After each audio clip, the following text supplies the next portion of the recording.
Hey, what's up peoples? Hardleg Joe here with the profile for my Abyss Actor Beatdown deck 2020 edition. The perfect build for people who like big, dumb pendulum decks that just barf everything onto the field and attack for a lot of damage. Going over our deck list, we got a potato and 3 turtles, superstars and spiders at 2, 3 of these mellow yellow ladies, and 3 guys with hairs of blue. Triple McCree, triple the Tense, a Twinkie, and some funk.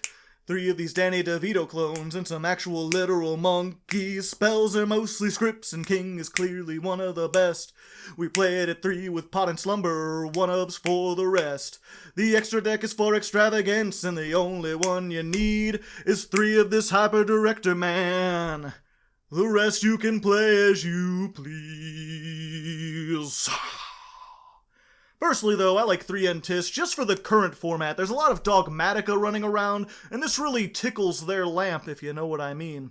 As for the side deck, it's mostly filled with this alternate engine I was running for a while. Since you don't need your extra deck, and since the current format is full of staple cards like Dragoon and Hulk, you can easily play Ghost Reaper, which, if you don't know, lets you reveal a card in the extra deck, and then make your opponent banish any copies from their extra deck.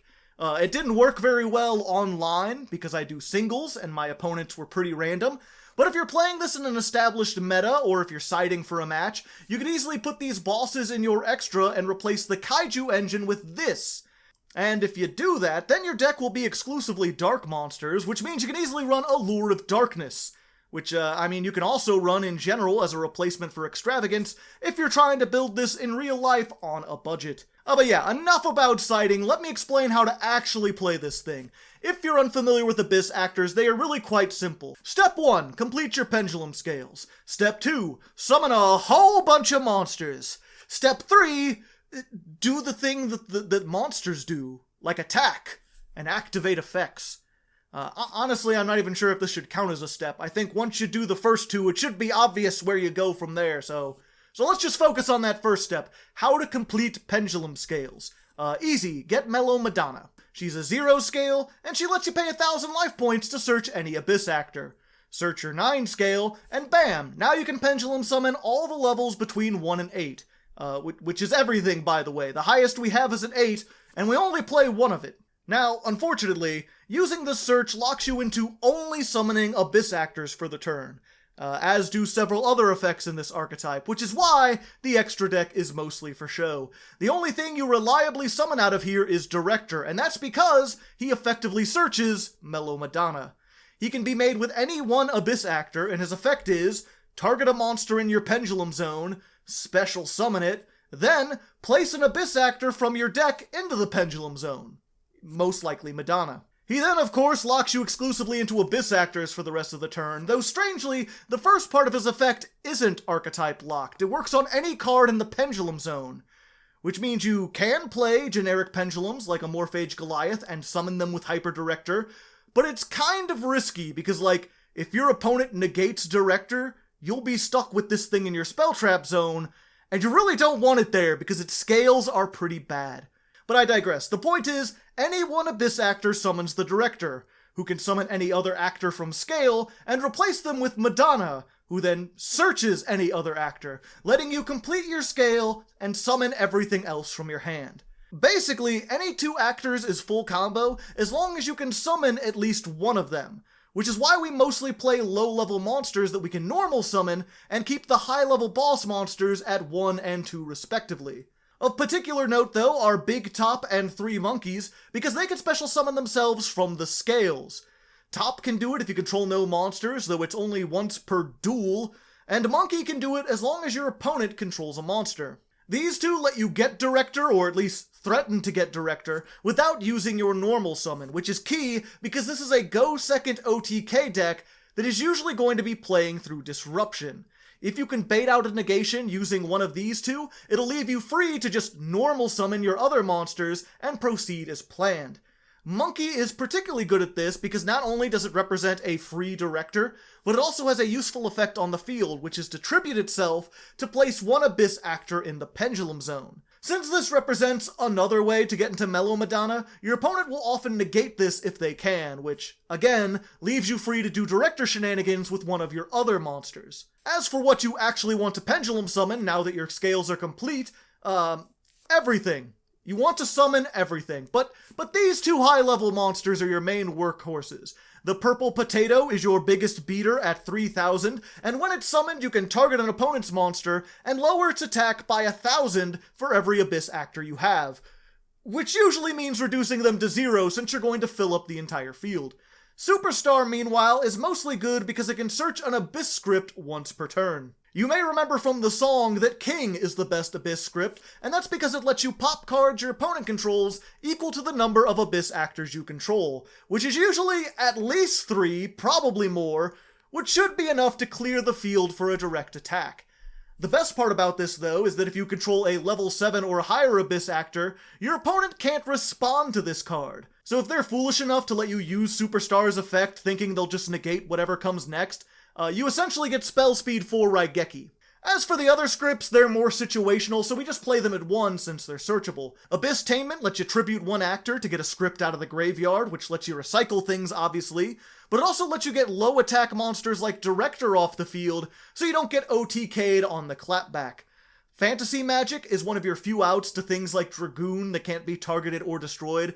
It lets you target an actor, and if it battles a monster without destroying it, that monster is returned to the hand. Finally, there's Opening Ceremony, which lets you gain 500 life points for every actor you control. It's not good, but it's the only script that does anything on turn 1, and again, it's searchable, so why not? Plus, it's got the best secondary effect, which rarely comes up, but when it does, it's very funny.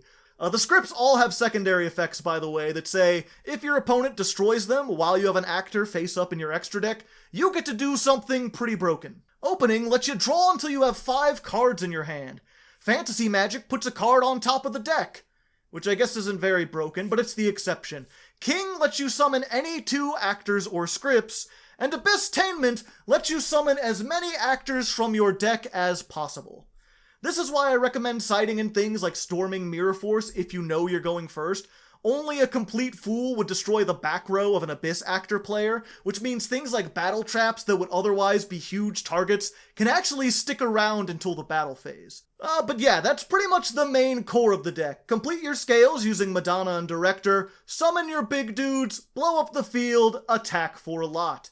Extravagance is here for draw power, the Kaijus are a good engine to remove threats.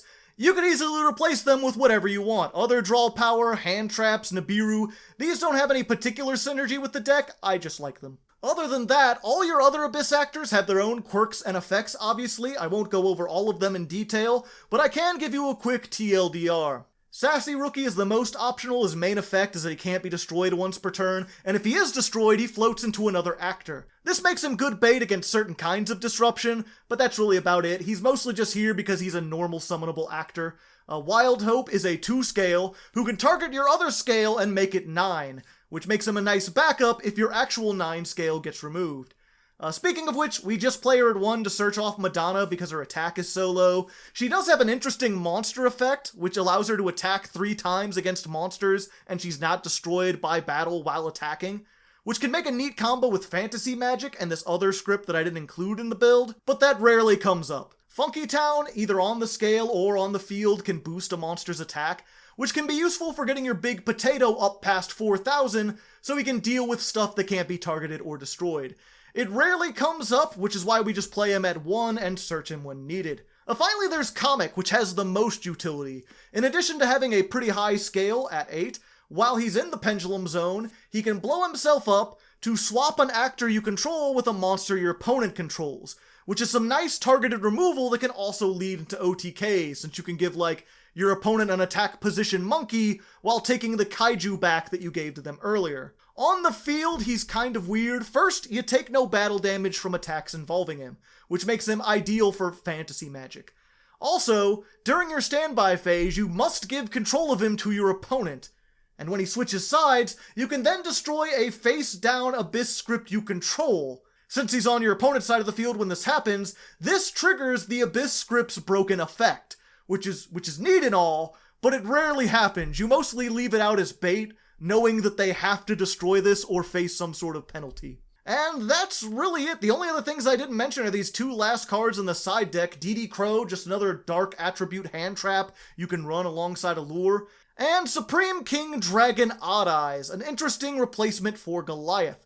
While this is a nice director target going first if you like to live dangerous, this is a better one going second.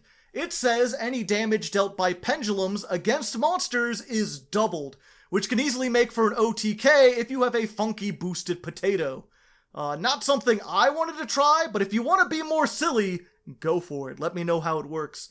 Anyway, that's it for this episode. Like the video if you liked it, subscribe for more strange deck profiles, and ring that bell to be notified when they get released. Thanks again for watching, and until next time, good luck, and have fun.